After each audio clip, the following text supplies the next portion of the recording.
네, 우리 다 같이 묵상기도 하시겠습니다.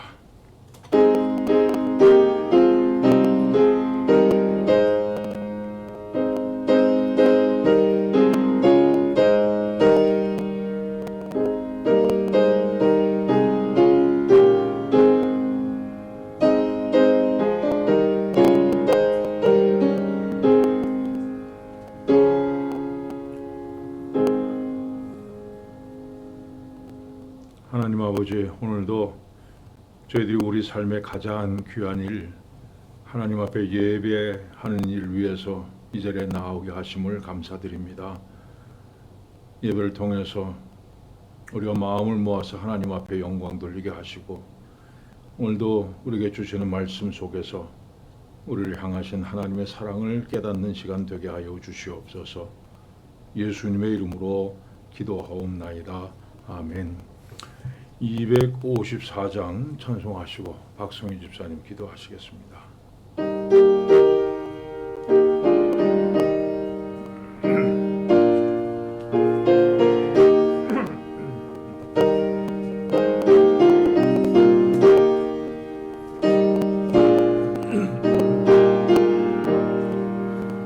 내 주의 보혈은 정하고 정하다 내 죄를 정케 하신 주 날 오라 하신다. 내가 주께로 지금 가오니 십자가의 보혈로 날 씻어 주소서. 약하고 추해도 주께로 나가면 힘 주시고 내 추함을 곧 씻어 주신다. 내가 주께로 지금 가오니 십자가의 보혈로 날 씻어 주소서. 날 오라 하심은 온전한 믿음과 또 사랑함과 평안함 다 주려 함이라. 내가 주께로 지금 가오니 십자가의 보혈로 날 씻어 주소서. 은죄인 복받아 살기를 얻었네. 한없이 내 큰 은혜 베풀어 주소서. 내가 주께로 지금 가오니 십자가의 보혈로 날 씻어 주소서. 그 피가 맘속에 군정도 됩니다. 내 기도 소리 들으사 다 허락하소서. 내가 주께로 지금 가오니 십자가의 보혈로 날 씻어 주소서.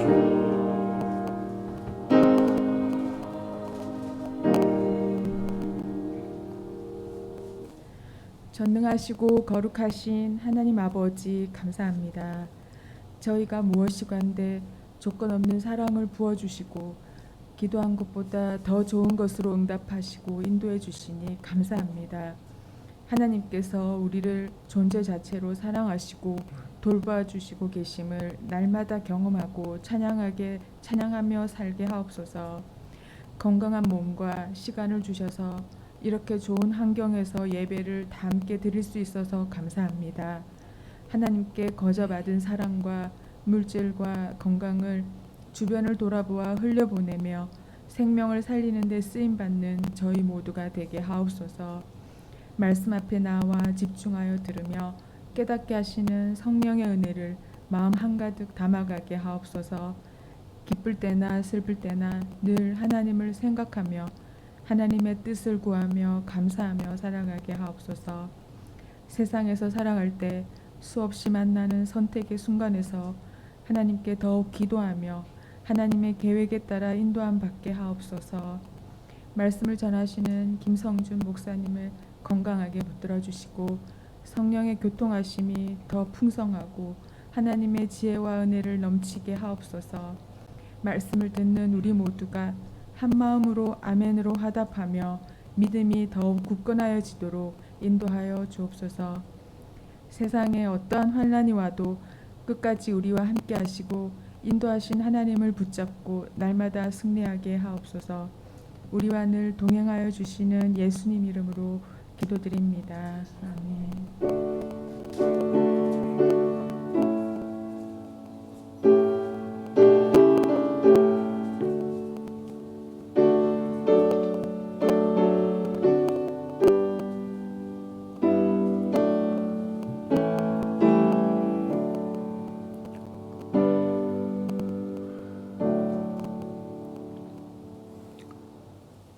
성경 말씀 에베소서 3장 14절부터 21절까지 말씀입니다.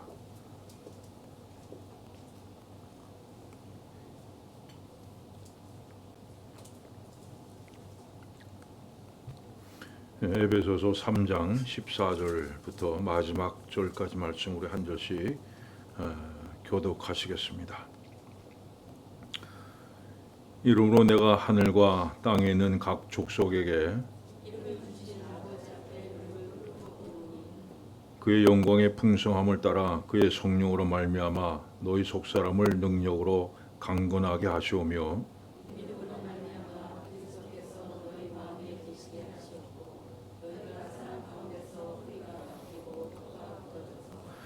능히 모든 성도와 함께 지식에 넘치는 그리스도의 사랑을 알고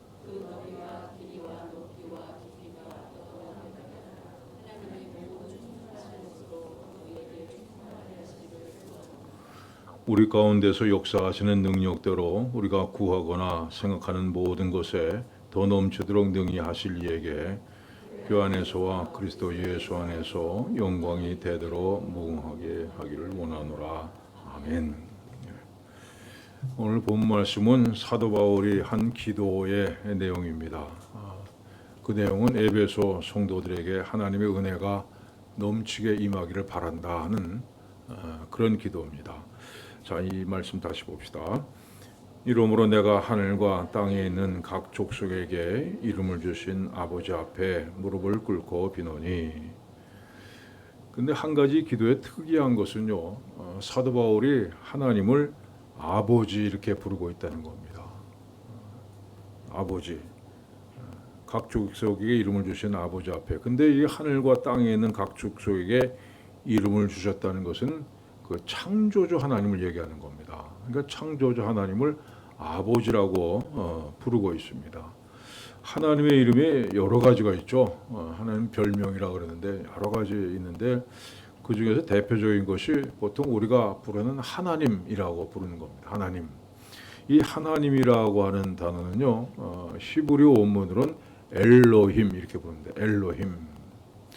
근데 이 엘로힘이라는 단어는요, 상당히 엄격하고 권위적인 개념을 가지고 있습니다. 창세기 1장에 기록된 하나님의 창조 기사를 보면요, 전부 다 하나님이 이르시되 이렇게 되어 있습니다. 한번 봅시다. 하나님이 이르시되 빛이 있으라 하시니 빛이 있었고, 하나님이 이르시되, 이때는 뭐가 있을까요?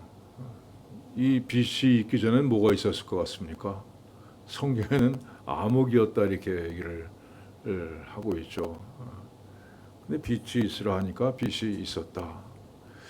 여러분, 이 말씀은 우리에게 정말 큰 위로가 되는 말씀입니다. 우리 인생에 깜깜하고 정말 아무것도 안 보이는 것 같은 그런 상황 속에서도 하나님께서 빛이 있으라 하면 빛이 있는 겁니다. 이 하나님의 능력이죠. 자, 그 다음에 봅시다. 하나님이 이르시되 물 가운데 궁창이 있어 물과 물로 나뉘라 하시고, 여기서도 하나님이 이르시되 말씀만으로 하늘과 그 땅을 나누셨다는 겁니다. 봅시다. 그 다음에 하나님이 이르시되 초나의 물이 한 곳으로 모이고 묻이 드러나라 하시니 그대로 되니라. 자, 이렇게 하나님이라고 하는 엘로힘이라고 하는 개념은요, 높은 보좌에 앉아 계셔가지고 말씀만으로 천지 창조를, 천지 만물을 만드시는 분입니다. 그리고 그것을 다스리시는 그런 하나님 개념이에요. 그러니까 하나님, 엘로힘이라는 하나님은요, 상당히 권위적이고 엄격하고 인간이 감히 접근할 수 없는 그런 지대에 계시는 그 하나님 개념입니다. 근데 창세기 2장에 기록된 창조 기사를 보면요, 조금 다른 개념이 나옵니다. 그 여호와 하나님이라는 말씀이 나오죠. 봅시다. 이것이 천지가 창조될 때에 하늘과 땅의 내력이니 여호와 하나님이 땅과 하늘을 만드시던 날에 여호와 하나님이 땅에 비를 내리지 아니하셨고, 이 여호와, 이거는 여러분 아실까요? 야훼 하나님이죠. 여호와는 본래 히브리어 본래 이름은 야훼입니다. 야훼.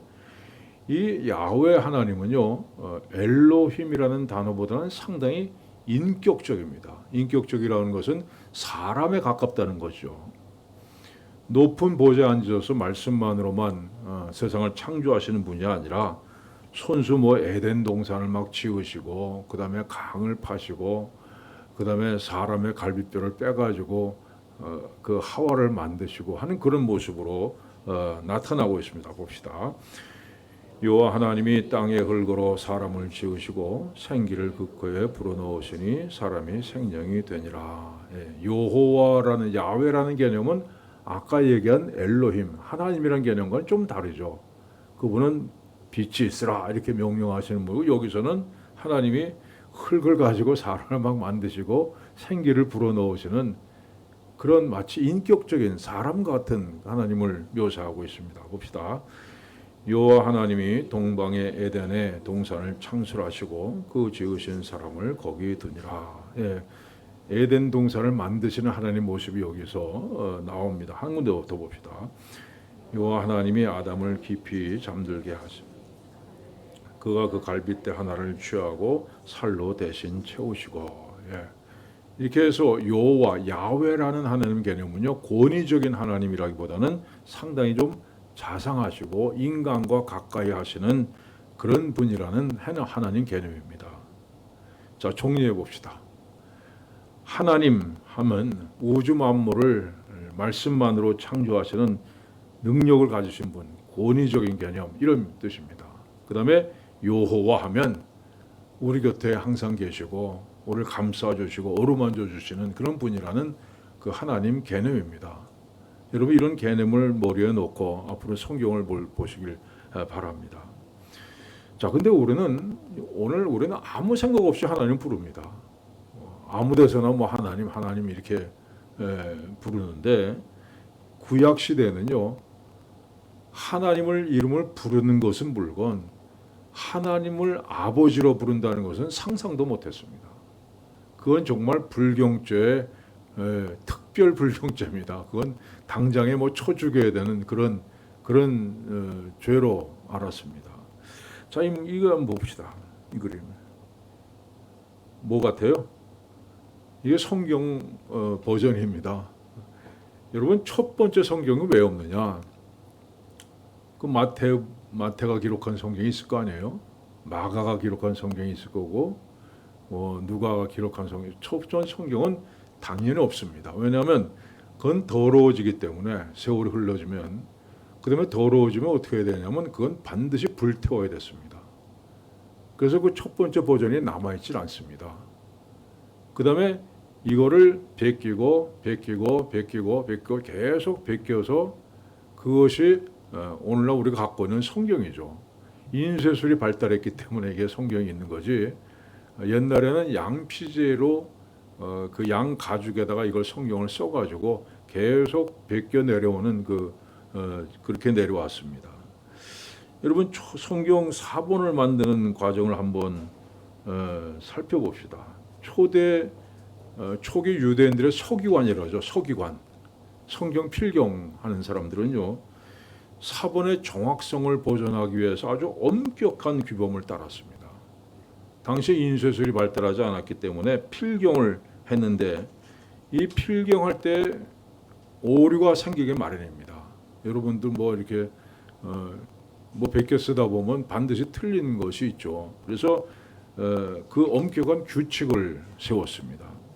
그 중에 상당히 많아요. 근데 제가 몇 가지만 이제 한번 추려 소개하면, 우선 성경은 정결한 동물의 가죽으로 만든 것에 대해서 필사를 해야 됩니다. 정결한 이 가죽을 만드는 것부터 하여튼 아주 엄격하게 그걸 선택을 했습니다. 그다음에 성경을 필사할 때는 복장을 항상 같은 복장을 입어야 됐습니다. 왜냐하면 이것저것 바꿔 입으면 마음이 흐트러지기 때문에 그 성경을 쓸 때 틀릴 수 있다. 그래서 항상 성경을 쓰는 옷은 같은 것을 입어야 했습니다. 그다음에 잉크는 항상 검은색, 절대로 다른 걸로 바꾸면 안 됩니다. 왜냐하면 잉크 색깔이 조금 바뀌면은 역시 마음이 흐트러져서 성경을 잘못 쓸 수 있다, 이렇게 생각했죠. 그다음에 글자와 글자 사이는 머리카락이 하나 정도 들어갈 정도로 벌려 써야 됐습니다. 왜냐하면 거기다 누가 이게 넓으면은 거기다 누가 다른 글자를 써놓을 수 있기 때문에 다른 글자를 써놓을 수 없도록 아주 머리카락 하나 사이를 띄워서 성경을 기록을 해야 됐습니다.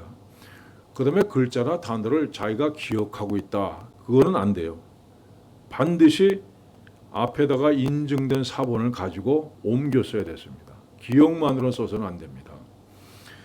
근데 평생 성경을 베끼면서 그 많은 성경 구절을 외울 거 아닙니까? 근데 외울 수 있다 할지라도 절대 외운 것으로 써서는 안 되고 반드시 원본을 보고 써야만 했습니다.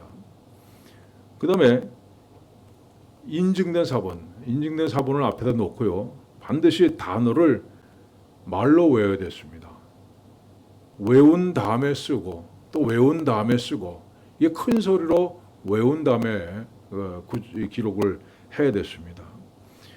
그리고 이제 성경 쓰다가 하나님이라는 단어가 나오면 쓰던 걸 중단하고 가서 목욕을 해야 됐습니다. 온몸을 다 깨끗하게 씻고 그다음에 와서 지금까지 쓰던 펜을 버리고 새 펜으로 하나님이라는 단어를 써야만 했습니다. 그러니까 하나님이라는 단어가 자주 나오면 그냥 목욕탕을 계속 갔다 와야 되는 겁니다. 그다음에 성경을 기록하는 도중에는 왕이 들어와도 쳐다보면 안 됩니다. 이거는 왕을 무시하는 게 아니라 성경 쓰는데 정신이 흐트러져서 잘못 기록할까 봐 왕이 들어와서 일어나거나 쳐다보면 안 된다. 사실 이것 때문에요. 뭐 아수르 군대나 바벨론 군대가 쳐들어와서 이 성경 쓰고 있는 사람들 많이 죽였습니다. 왜냐면 쳐들어왔는데 보니까는 쳐다보지도 않고 일어나지도 않고 뭘 쓰고 있거든요. 그 무엄하다 그래가지고 칼로 베어서 서기관들 경우에 목숨을 잃는 일이 많았습니다. 그 다음에 사본은 반드시 작업이 끝난 다음에 30일 이내에 검증을 해야 됩니다. 자칫해서 30일이 지나면 그거는 무조건 폐기해야 됩니다. 그 폐기한다는 건 불에 태운다는 것이죠. 그 다음에 이 검열시에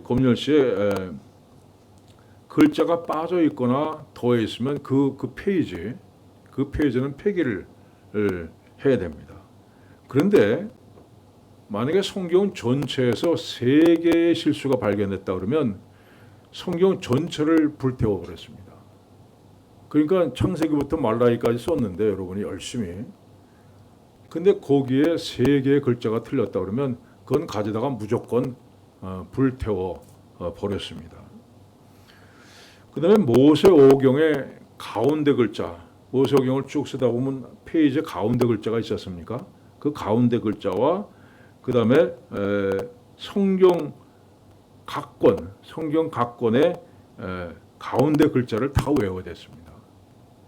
근데 이거 성경을 쓸 때는요, 이 행과 열이 그 숫자가 정해져 있습니다. 그러니까 어떤 성경 사본을 쓰더라도 똑같습니다. 이게 페이지 수가 똑같아요.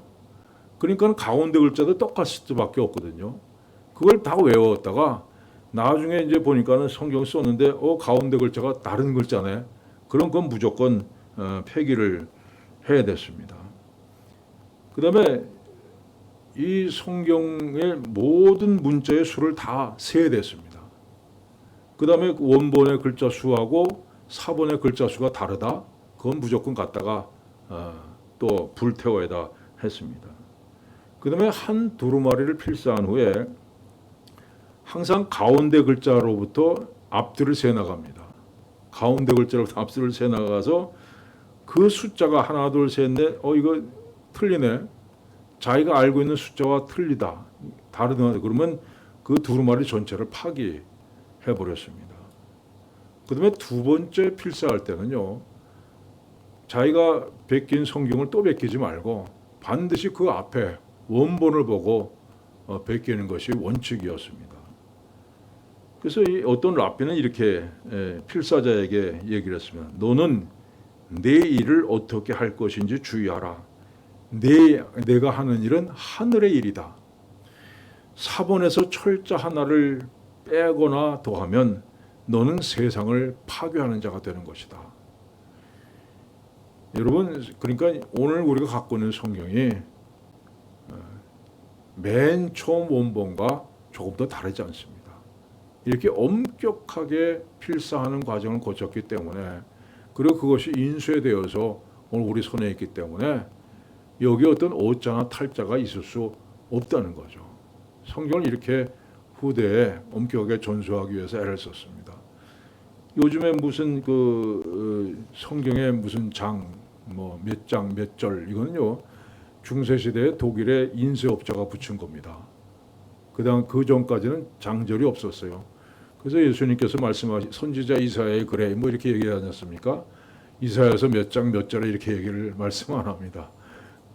그래서 인쇄업자가 붙인 거기 때문에 성경을 많이 팔기 위해서 이 사람이 좋을 때는 또 한 절은 없음 이런 것도 있지 않습니까? 읽다 보면 그 틀린 거예요. 틀린 걸 그냥 우린 그대로 사용하고 있습니다. 자, 성경은 하여튼 완벽하게 이렇게 원본부터 오늘까지 우리 갖고 있는 것까지 하나도 틀림없이 전해져 내려왔습니다. 자, 그런데 성경을 쓰는 사람들이 하나님이라고 하는 글자가 나올 때는요, 아까 말씀한 대로 모욕하고 하나님 한 글자 쓰고 또 나오면 또 가서 모욕하고 또 세 편으로 하나님 이렇게 쓰고, 그 다음에 이 사람들이 하나님 이렇게 읽지 못했습니다. 감히 읽지 못했어요. 뭐라고 읽었습니까? 아도나이, 주님이라고 읽었습니다. 그러니까 글자는 하나님인데 하나님이라는 글자를 읽지 못하고 주님 이렇게 읽으면서 하나님이라고 썼다는 겁니다. 여러분, 이건 하나님이라는 거룩한 이름을 감히 부를 수 없기 때문에. 자, 그런데 사도 바울은요, 꺼리낌 없이 하나님을 아버지 이렇게 부릅니다. 그것도 여호와, 우리 가까이 계시는 그런 하나님 여호와 아버지가 아니라 하나님 아버지라고 부릅니다. 말씀만으로 천지를 창조하신 그 거룩하고 능력이 충만한 분을 감히 아버지 이렇게 부르고 있습니다. 여러분, 바울이 이렇게 하나님을 아버지라고 부르시는 근거가 도대체 뭡니까? 봅시다. 그러므로 너희는 이렇게 기도하라. 하늘에 계신 우리 아버지요, 이름이 거룩히 여김을 받으시오며. 여러분, 천지를 창조하신 하나님께서 우리 아버지가 되십니다. 자는 아버지에게 뭐 좀 해주세요 이렇게 할 수 있잖아요. 원하는 것을 요구할 수 있습니다. 그리고 아버지가 볼 때 그것이 필요한 것이라면 허락해 주십니다. 여러분, 이런 특권을 놓치지 말라는 겁니다. 여러분, 만약 아버지께 요구하지 않는다면 얻을 것이 없죠. 많이 구하는 자녀가 많이 받는 겁니다. 여러분, 자녀들 보세요. 때 많이 쓰고 많이 달라고 하는 자녀가 결국 많이 없습니다. 기도도 마찬가지죠. 하나님 앞에 기도하고 많이 달라고 하십시오. 하나님께 많이 주십니다. 자, 계속해서 본문은 사도 바울이 기도하는 자세를 보여줍니다. 봅시다. 아버지 앞에 무릎을 꿇고 비노니. 당시 유대인들은 기도할 때 5가지 자세가 있었습니다. 하나는 일어서서 손을 들고 기도하는 겁니다. 바리새인들이 주로 그렇게 기도했죠. 남들한테 나 지금 기도하고 있다 이걸 보이기 위해서. 그 다음엔 일어는 서는데 머리만 숙이는 기도예요. 손은 들지 않고 머리 숙여서 하는 기도가 있습니다. 그 다음에는 앉아서 하는 기도가 있습니다. 앉아서. 그 다음에 엎드려서 하는 기도가 있습니다. 그 다음에 마지막으로는 무릎을 꿇고 하는 기도가 있습니다. 사도 바울은 아버지 앞에 무릎을 꿇고 기도한다 이렇게 얘기합니다. 가장 겸손한 자세죠. 이 말씀 봅시다. 엘리야가 갈멜산 꼭대기로 올라가서 땅에 꿇어 엎드려 그의 얼굴을 무릎 사이에 놓고 정말 무릎을 꿇고 비가 내리기를 간절하게 기도하는 그런 모습입니다. 그 다음에 예수님께서 어떻게 기도하셨습니까? 봅시다. 그들을 떠나 돌 덜진 만큼 가서 무릎을 꿇고 기도하여 이르시되 아버지여 만일 아버지의 뜻이거든 이 잔을 내게서 옮기시옵소서. 그러나 내 원대로 마시옵고 아버지의 원대로 되기를 원하나이다 하시니 무릎을 꿇고 기도를 하셨다. 그래서 무릎을 꿇고 기도하는 건요 정말 절박할 때, 정말 간절할 때, 이 기도만큼은 정말 꼭 들어주십시오 할 때는 무릎을 꿇고 기도하는 가장 겸손한 자세죠. 근데 사도 바울은 무릎을 꿇고 기도한다. 그런데 왜 기도했습니까? 뭘 위해 기도했습니까? 자신을 위해서 기도한 게 아니에요. 에베소 교인들을 위해서 내가 무릎을 꿇고 하나님 앞에 기도한다. 이렇게 얘기했습니다. 여러분 우리도 남 위해서 무릎을 꿇고 기도해 본 적이 있습니까? 이런 자세가 우리에게 절실하게 필요합니다.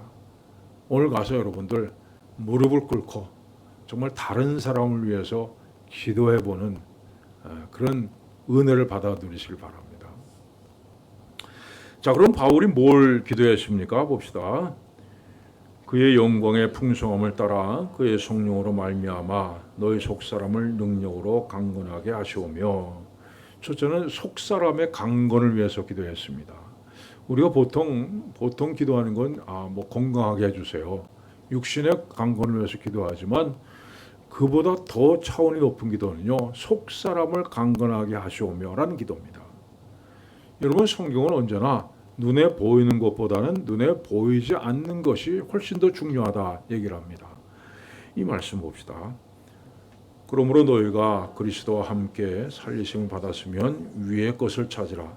거기는 그리스도께서 하나님 우편에 앉아 계시느니라. 위의 것을 생각하고 남의 것을 생각하지 말라. 위의 것을 생각하라 그래요. 위의 것. 보이는 것만 보지 말고 위의 걸 생각하고 위의 거를 항상 바라보라고 얘기합니다. 보이는 것보다 보이지 않는 것이 더 가치가 있고 세상 것보다 하늘의 것이 더 가치가 있고 육신보다 영혼에 더 가치가 있습니다. 여러분 세상에 있는 모든 건 다 지나가면 병들고 죽죠. 우리 육신조차도 다 병들고 죽습니다.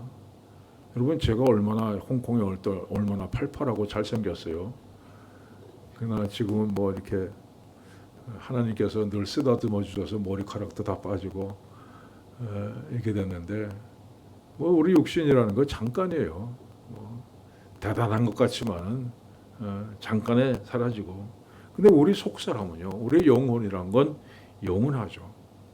그래서 겉을 아름다게 꾸미는 거 그것도 중요해요. 그러나 내 영혼이 정말 맑고 세월이 갈수록 점점 더 아름답고 순수하게 유지되게 하는 것이 정말 중요합니다. 자, 우리 속사람이 강건하게 되기 위해서 여러분 구체적으로 기도할 것이 있습니다. 첫째는요, 내 이성이 강건하게 해주시길 기도하십시오. 사람과 짐승이 다른 것은 뭡니까? 이성이 있기 때문이에요. 이성이 강건해야 바른 판단을 할 수 있습니다. 흔히 우리가 얘기하죠. 저 사람 이성을 잃었어. 그 뭡니까? 이성은 사라지고 감정이 앞서 있다는 말이에요. 이렇게 되면 바른 판단을 할 수 없어요. 그래서 여러분 이건 좀 얘기하면 안 되지만 싸울 때 이기는 방법이 뭔지 아세요? 자꾸 화나게 만드는 거예요. 화를 떴구먼 화가 나면 이성을 잃어버리고 그다음에 감정이 나오거든요. 그럼 반드시 실수를 하게 돼요. 말 실수도 하고. 그러면 그걸 자꾸 늘어지는 겁니다. 아, 네가 뭐 이렇게 했어? 그게 싸움에 이기는 방법이에요. 써먹지 마세요. 그냥 알고만 계시고. 여러분 이성적으로 할 수 있어요. 우리 신앙생활도 마찬가지입니다. 신앙생활을 너무 감정적으로 하시면 안 돼요. 이성적으로 해야 됩니다. 자, 예수님께서 십자가에 달려서서 피를 흘리시는 모습을 보고 우리 예수님 얼마나 아프셨을까 뭐 이렇게 생각하면서 눈물을 흘리는 것도 좋지만요. 그보다 더 나아가서 예수님께서 왜 십자가에 죽으셔야 되는가? 하나님의 아들이 십자가에 달릴 만큼 그래서 내 죄를 사할 만큼 나는 얼마나 심각한 죄인인가? 여러분 이걸 생각해야 됩니다. 그래서 내게 주신 하나님의 은혜가 이렇게 크구나. 이걸 이성적으로 깨닫고 그 다음에 눈물을 흘리는 것이 훨씬 더 가치가 있습니다. 이렇게 이성적으로 생각해야 그 믿음이 어떤 일이 있어도 흔들리지 않는 겁니다. 근데 우리는 언제나 이성과 감정이 싸웁니다. 머리로는 이렇게 해야지 하는데 감정으로는 잘 되지 않습니다. 특별히 우리 한국 사람들이요. 정말 감정에 뛰어납니다. 이성적으로 생각하지 않아요. 우리는 뭐 이렇게 말다툼하다가도 너 몇 살이야? 그럼 거기서 끝나죠. 나이도 어린 것이 감히. 그 논리적으로 뭐 어떻게 뭐 얘기해가지고 뭐가 잘못되고 이건 따지지 않아요. 감정이 앞서죠. 우리 한국 사람들은요. 무슨 일이 있을 때 한 시간 동안 논리적으로 이렇게 얘기해서 뭐 어쩌고 저쩌고 이렇게 얘기하는 것보다는 그냥 한 시간 동안 말 없이 손잡고 있는 걸 더 좋아한대요. 사실 그렇지 않습니까? 이성보다 감정이 앞서요. 여기서 뭐 오늘 선거 날이죠. 보세요. 맨 감정적으로 선거 운동을 합니다. 전부 다. 논리는 저쪽으로 갔어요. 이 말이 틀리다 맞다는 없습니다. 그냥 뭐 감정에 호소하는 그런 일들 하는데 이성보다 감정이 앞서요. 근데 감정적인 믿음도 뜨거워 보입니다. 그러나 사실은 이성적인 믿음이 더 든든해요. 그래서 언제나 말씀 읽고 말씀대로 살고 말씀 중심으로 생각해야 됩니다. 여러분 교회를 아무리 오래 다녔도요. 말씀이 기초가 되어 있지 않으면요. 엉뚱한 소리 하는 겁니다. 믿음의 도리를 모르고 교회가 뭔지를 모르기 때문에요. 그러니까 믿음 생활하는 걸 세상적인 판단 기준으로 자꾸 도입을 해서 생각하기 때문에요. 그래서 언제나 내 이성이 강건해져서 바르게 믿고 바르게 살게 해달라고 기도를 해야 됩니다. 두 번째는 내 양심이 강건해지기를 기도하십시오. 양심이 뭡니까? 양심이란요. 성경에서 얘기하는 양심이란 하나님의 시각으로 보는 거라는 뜻입니다. 자, 이 말씀 봅시다. 이제 내가 사람들에게 좋게 하리.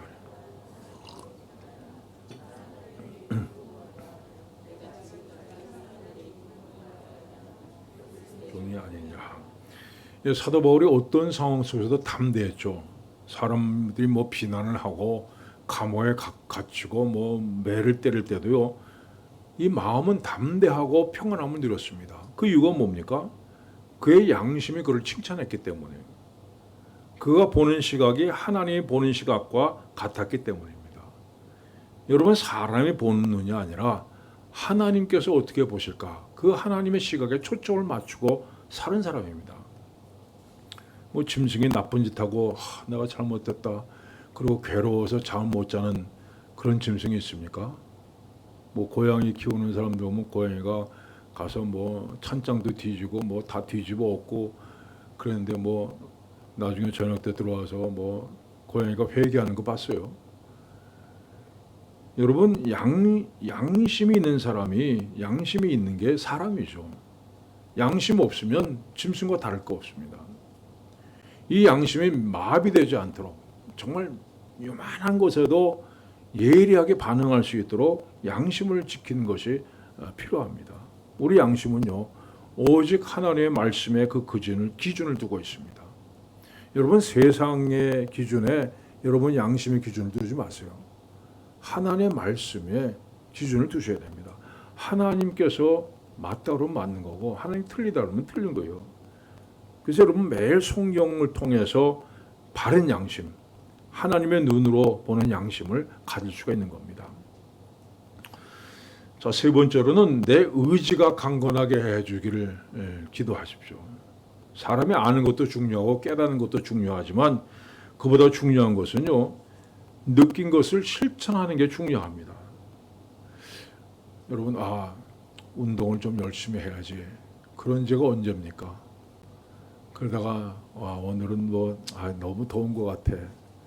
이 더위에 나가면 오히려 안 좋을 거야. 그러면서 쉬고 또 비 오네. 오늘은 합법적으로 그냥 또 쉬고. 그 언제입니까, 여러분? 그래서 아는 것도 중요하지만 느낀 것을 실천하는 것이 더 중요해요.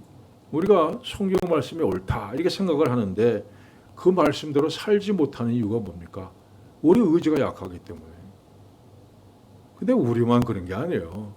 그 위대하다고 하는 사도 바울도 역시 마찬가지였습니다. 봅시다. 내 속 곧 내 육신에 선한 것이 거하지 아니하는 줄 아노니 원함은 내게 있으나 선을 행하는 것은 없노라. 내가 원하는 바 선은 행하지 아니하고 도리어 원하지 아니하는 바 악은 행하는도다. 예, 선은 이렇게 행하는 게 선이구나. 그걸 알았다는 겁니다. 근데 그게 잘 되지 않는다는 거예요. 오히려 악을 행했다 이렇게 얘기합니다. 여러분, 죄인 줄 알면서 안 되는 줄 알면서 점점 더 깊이 빠져가는 게 우리의 모습입니다. 그럴 때는요, 하나밖에 없습니다. 하나님 도와주십시오. 하나님께 기도하셔야 됩니다. 하나님 내 의지를 강건하게 해주시기를 기도하십시오.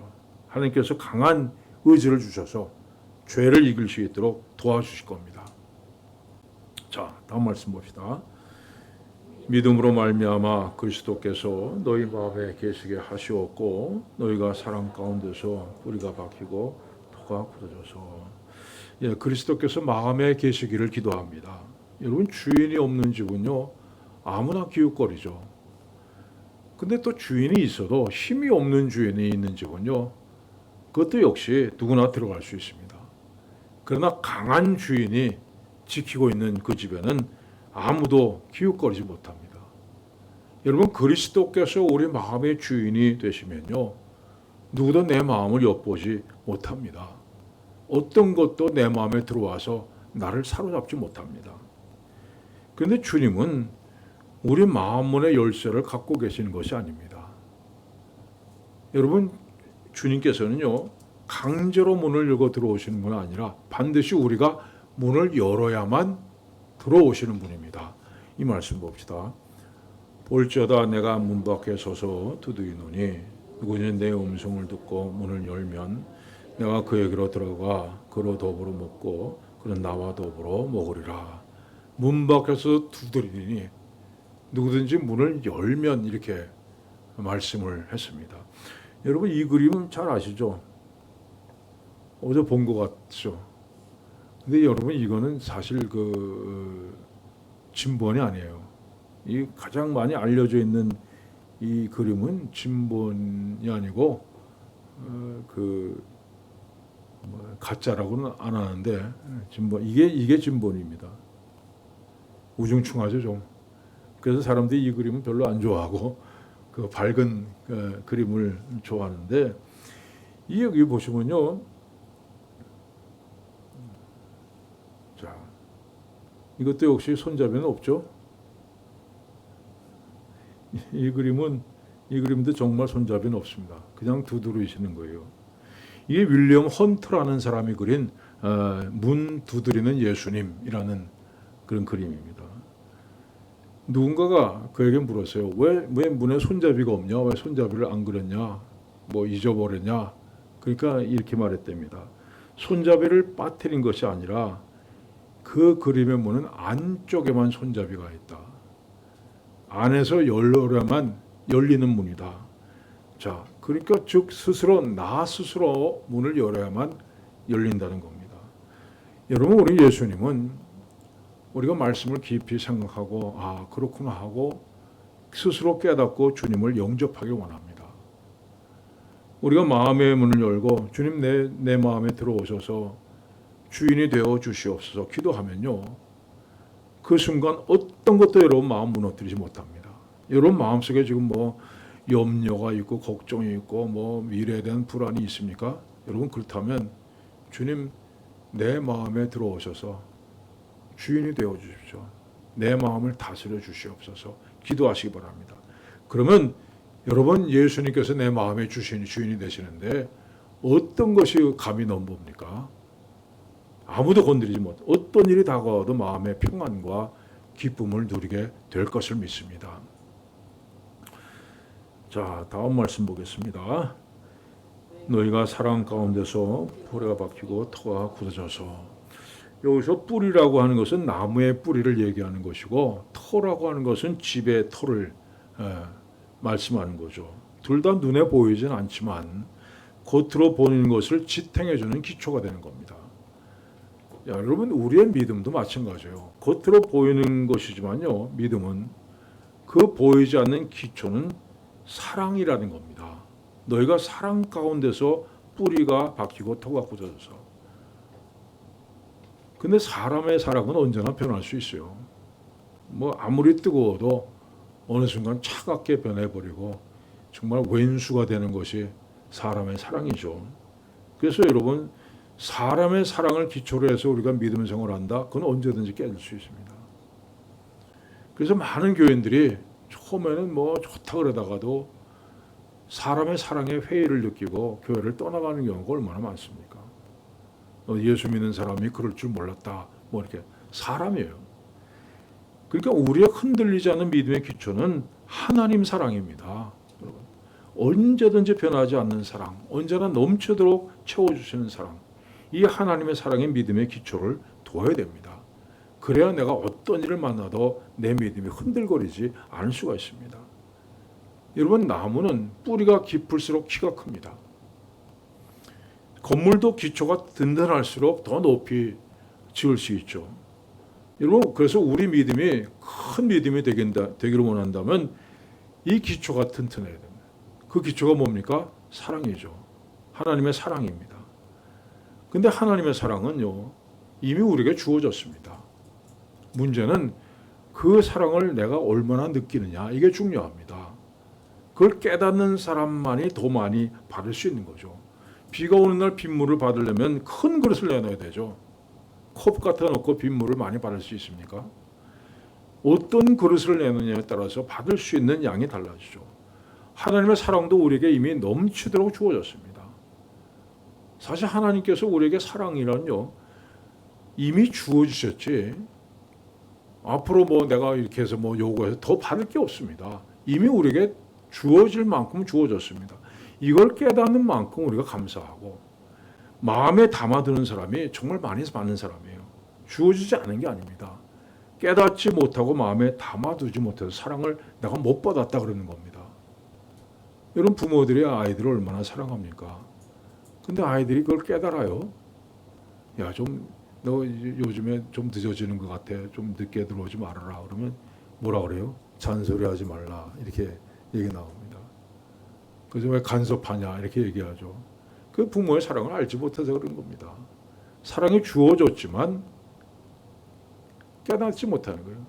그 다음에 자기도 시집장가 가가지고 부모가 되어봐야 아, 그 부모가 날 이렇게 사랑했구나. 그걸 깨닫는 거죠. 여러분 많이 깨닫게 되시길 바랍니다. 이미 주어진 하나님 사랑을 많이 깨닫고 그 다음에 그 사랑의 기초를 삼아서 여러분 믿음이 장성해 나가시길 바랍니다. 자, 그래서 이렇게 얘기를 합니다. 봅시다. 그 너비와 길이와 높이와 깊이가 어떠함을 깨달아. 내게 하나님 주신 하나님의 사랑이 얼마나 큰 것을 깨닫고 그 사랑 위에 믿음의 집을 세워 나가라는 그런 말씀입니다. 자, 마지막 절 봅시다. 하나님의 모든 충만하신 것으로 너에게 충만하게 하시기를 구하노라. 여러분, 하나님 우리에게 주실 때 모자라게 주시는 분이 아닙니다. 여러분, 성경을 가만히 읽어보세요. 하나님께서 주실 때 모자라게 주신 적이 있습니까? 하나님이 주신 것은 다 넘치도록 주셨습니다. 광야에서 만나를 주실 때도 뭐 인원 딱 세가지고 인원수만큼 주신 게 아니에요. 넘치도록 주셨어요. 들판에 나가니까 다 만나요. 그냥 쓸어 담으면 되는 겁니다. 자, 5병이어로 5,000명을 먹으셨습니다. 딱 맞았어요. 12광주리가 남았다고 그랬습니다. 베드로가 고기를 잡을 때 그물이 찢어지도록 그렇게 많이 잡게 하셨습니다. 엘리사가 과부의 기름 한 병을 가지고 그걸 부을 때 그릇마다 다 넘쳤습니다. 나중에 그릇이 더 이상 없을 때까지 기름이 나왔습니다. 여러분, 하나님 우리에게 주실 때요, 넘치게 주십니다. 인색하게 그러면서 따지고 너 필요하지도 않은데 왜 구하냐, 그런 분이 아닙니다. 우리가 구하면 하나님께서 넘치도록 채워 주시는 분입니다. 여러분, 기도하시길 바랍니다. 하나님의 사랑이 넘치도록, 하나님의 은혜가 넘치도록 기도하십시오. 하나님께서 모든 충만하신 것으로 너에게 충만하게 하시기를 구하노라. 이 말씀이 여러분 가운데 이루어지기를 간절히 축원합니다. 기도하겠습니다. 하나님 아버지, 참 거룩하신 하나님을 우리가 아버지라 부를 수 있는 특권 주신 것을 감사드립니다. 하나님 아버지를 마음껏 부르면서 하나님 앞에 기도하는 우리가 되게 하여 주시옵소서. 어떤 기도를 통해서 하나님의 사랑을 더 많이 깨닫게 하시고, 기도를 통해서 하나님께서 예비하신 은혜를 더 많이 받아 누림으로 참 우리 삶의 기쁨 충만, 감사 충만한 삶을 살아가는 우리들이 되게 하여 주시옵소서. 예수님의 이름으로 기도하옵나이다. 아멘. 384장 찬송하시고 주기도문 하심으로 마칩니다.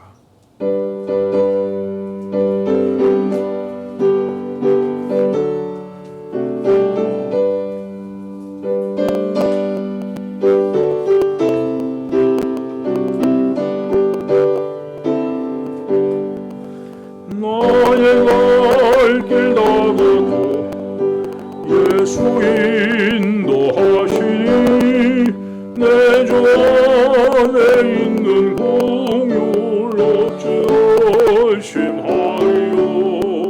믿음으로 사는 자는 하늘 위로 받겠네.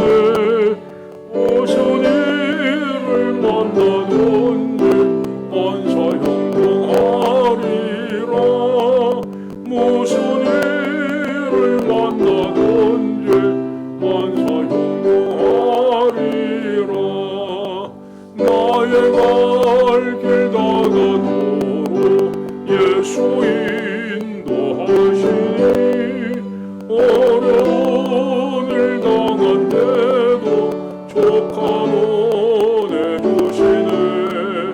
나는 심히 고단하고 영은 매우 가라나 나의 앞에 반석에서 샘물 나게 하시네. 나의 앞에 반석에서 샘물 나게 하시네. 나의 갈 길 다가도록 예수 인도하시니 그의 사랑 어찌 큰지 말로 할 수 없구나. 성령 감화받은 영혼 하늘나라 갈 때에 영영 부를 나의 찬송 예수 인도하셨네. 영영 부를 나의 찬송 예수 인도하셨네.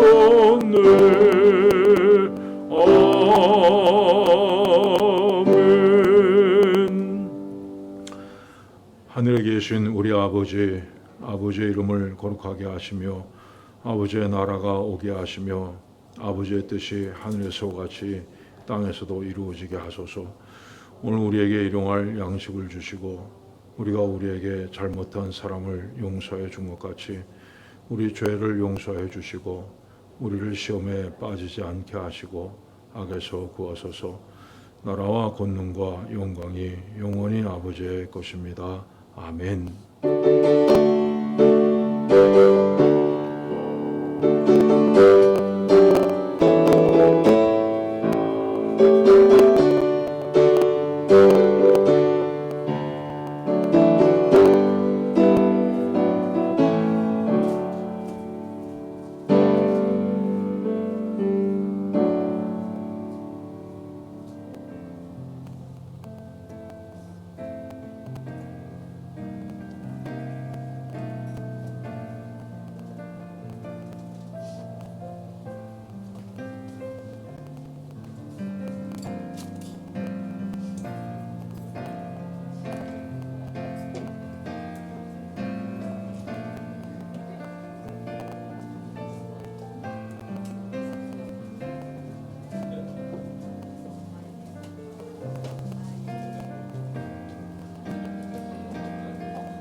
여자예요. 귀여운 우리 교회 여자. 딸이 귀여워.